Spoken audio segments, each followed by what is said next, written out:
मुरगुड तालुका कागल येथील परशुराम पांडुरंग लोकरे या माध्यमिक शिक्षकाने आपल्या प्राध्यापिका पत्नी सविता परशुराम लोकरे वय वर्ष 45 यांचा रागाच्या भरात खून केल्याची धक्कादायक घटना घडली।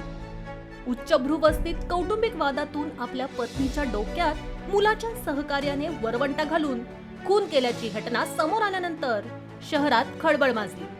मुलगी अपूर्वा लोकरे यांनी दिलेल्या फिर्यादीनुसार परशुराम लोकरे व त्यांच्या अल्पवयीन मुलगा यांना मुरगुड पोलिसांनी ताब्यात घेतला आहे। अधिक माहिती अशी, पोलीस स्टेशन पासून हाकेच्या अंतरावर असणाऱ्या साई कॉलनी या उच्चभ्रूवस्थित माध्यमिक शिक्षक परशुराम लोकरे हे आपल्या प्राध्यापिका पत्नी सविता लोकरे यांच्यासह एक मुलगा व 2 मुलींसह अपूर्वाई या बंगल्यात राहत होते। सुशिक्षित वातावरण असल्याने सर्वच मुलं उच्च शिक्षित आहेत। परशुराम आणि त्यांच्या पत्नी सविता यांच्यामध्ये वारंवार कौटुंबिक कारणातून वाद होत होते।